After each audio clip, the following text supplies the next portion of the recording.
Hello, hello, hello. Check, check. Quick video, quick video. This thing should be working now. Good morning, everybody. Hope everybody is doing phenomenal. Beautiful day. It's going to be good. Um, hey, I just want to do a little continuation real fast of the video I did yesterday. I don't post really any videos anymore, but that movie scene that I seen, the video I did yesterday, kind of got some stuff rattling around in my brain, and I'm going to try to make sense of it because I thought it was meaningful. The video I posted yesterday about the fight between Obi-Wan Kenobi and Darth Vader, right? And Obi-Wan has this touching moment where he's trying to reach out, he's trying to appeal to the goodness in Darth Vader, meaning his old self. And so the you can see this real duality of being, of consciousness, duality of mode of being, where and what's so interesting about the characters that we all face that, right? And so we have these parts in us that wants to be a certain way or exemplify a certain code of conduct or a creed of some kind, but then there's this other part of us that doesn't want anything to do with that. And so I was just reading in Romans, the book of Romans, the writer is talking about this, and he says, I want to do good, but I don't know how to do those things. I will to do them, but I don't do those things. And the things that I don't want to do, those are the things that I end up doing. And it's a really beautiful little peek or a glimpse into the writer of the book of Romans, Paul, because we all feel that way. We all understand that. We all understand this. Just back to that movie for a reference, this Anakin Skywalker that wants to do right, and then there's this, let's say, this Darth Vader in us that doesn't do those things, and it's this duality, this back and forth. And it's really a interesting little clip there, where you have the teacher and the student, and they're both very powerful at this point, but nevertheless, the old mentor, this guy that loves the other character, is apologizing. He's just saying, like, I'm sorry. I'm sorry. What does he say? I'm sorry for all of it. And he responds back and just says, like, you didn't kill Anakin Skywalker. He says, I did. And anyway, they have this little talk, and it's like, and then the old mentor, the teacher, says, then my friend is truly dead, right? And so what an interesting little example, in my opinion, of those that Christianity is a good case in point, I think, where it's like Christians are all hypocrites. I don't know where this seething hatred of Christians comes from, where it's like, oh, they're all hypocrites, all these church folk, whatever. It's like, in my thinking, especially now as you get older and you start to see things better, especially after you get zeroed out, what I talked about yesterday, post-divorce, that's like a post-divorce kind of term, but it really applies to a lot of things where you get zeroed out. You think life is one way, and then something happens and you realize, like, you weren't even on the right playing field. You weren't even in the right game. And life is actually like this, and it's not like this. And so you get zeroed out, and where the character Darth Vader says, I am what remains. This is what happens after you get zeroed out, where it's like, oh, I was this one way, and this is how I thought about life. And now, due to this new reality I have to live in, it changes you. And so I am what remains. And so this duality, though, of like, religious folks are hypocrites, whatever. It's like, in my thinking now, it's like, well, was there ever any doubt? I mean, for me, sure, but that's one thing that getting older helps with. It's like, you think the world is like this, and then you get older and a lot of things happen. And over time, you get wiser. You were really naive when you're younger. And then you start to get older and things happen, and compounding things happen. And then you awake to this new reality. And it's like, now looking back on it, it's like, was there ever any doubt? And so I think we all have that duality of personality in us, um, where we shoot for the high ideals and we continue in them nevertheless. And so this idea that again, back to like hypocrisy, because sometimes we all let um, the dark side win in us, right? In fact, Scripture talks a bit about that, where it's like people don't come to the light because they don't want their darkness to be exposed. And are any of us any different, really? Um, we don't want to step into the light because we don't want to shine light on our darkness, right? And so I appreciate the characters, what I'm saying, the character in that show, because it just explained things in a very dumbed down way, but nevertheless the beauty of that, seeing into that duality that we have, right? um but the thing that I wanted to talk about really quick was, in light of being zeroed out, that happens, and it just happens, right? A loved one dies suddenly, you go through a divorce, and child split up homes and all this kind of stuff, right? And it zeroes you out.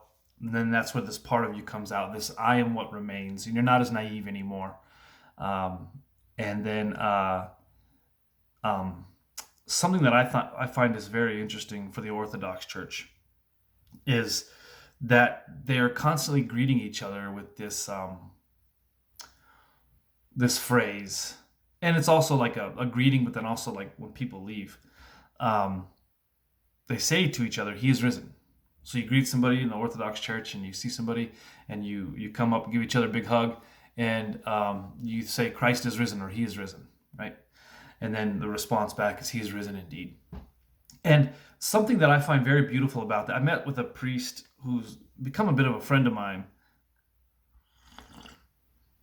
He has a small little parish down near where I grew up, but he's got a huge online presence. I mean, he's got exponentially more followers online than he does in his church. And he and I sat down a couple weeks ago, and I was so blessed that he took the time to actually sit and meet with me and just answer questions about orthodoxy and life in general. Really a wise, holy man. And when we were parting ways, he gave me a big hug. Great guy, and he just, in a very joyful manner, "Christ is risen," he says. And you know what? It hit me when he said this, and I forgive me, I don't remember the term, but I was watching. I'm coming back. I'll come back around to this. I was watching the Chronicles of Narnia movie with my boy a while back, and I want to say, and probably in the books it's explained better, but there was something like, what did they? There was a phrase. I don't remember what it is. Anyway, you get the idea. Where it's something like Aslan's returning, or he's coming, or something like this, where there's like this statement, and whatever it could be, "Hail the King." I don't remember what it was, but there was like these phrases where the critters were saying these little whispers of change is coming, and it's going to get better, something like this. I don't remember what the phrase was, but anyway, this is kind of like that, where these phrases, and these greetings in Orthodoxy is like these whispers, right? Christ is risen, or He is risen. And so it's this statement that is made that is trying to apply hope to our situations, right? And so when we're greeting each other and we're giving each other big hugs, and we say, "Christ is risen," or the other day, I go out with the guys, and we smoke some pipe tobacco, and when we get together, someone will say it. If somebody comes into the group that is coming to this guy's backyard, we all meet in this backyard, and they'll say, "Christ is risen," and then everybody else will say it, "He is risen indeed." Or someone's leaving, and they'll say, "Christ is risen," and someone will say, "He is risen indeed." And so it's this term that is applying hope to our situations, right? And so for me, looking at this duality that is within me, like Paul talks about in the book of Romans, where who can deliver me from this body of sin and death? And it's that type of thing where the church is supposed to be the ultimate punk, right? It's the rebellion against the current regime or the current system, and phrases like that. When you greet your brothers and sisters, He is risen, is it's a declaration of hope that because of the resurrection, may it be applied now, right? And so when you're facing down this duality in yourself, which I certainly do, being kind of almost my nickname for myself is the chief of sinners, right? I know myself. And so when my brothers and sisters say, He is risen, may that be applied over the duality in us, the parts of us that really love the Lord and the parts of us that don't. There's this great song by a worship artist named Jason Upton. I've been listening to that guy for 25 years now. And one of his songs from many years ago, it says, and I'll close with this, I'm done with this. He says, Lord, and I can't sing it like he would, but he says, how does it go?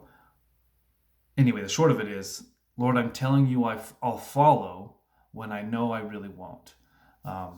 He says, I will seek you and I will follow you, but I know I really won't. This duality, back to that character of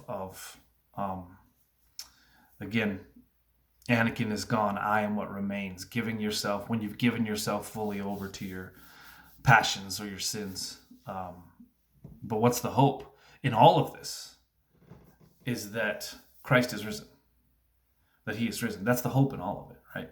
And so, last thing, in that little movie clip there, where the teacher is apologizing to the student, as it were, the bad guy, the main bad guy there, Darth Vader, and he apologizes to him. And what I found interesting, from what I know, I don't religiously follow all the books or the movies or whatever, but he didn't do anything wrong. He didn't create the bad guy necessarily. He didn't spur him on to following a dark path, but he apologized anyway. And I was thinking about that. My dad growing up, a lot of times I was a smart mouth little shit and I couldn't shut my mouth. And I'm still that way.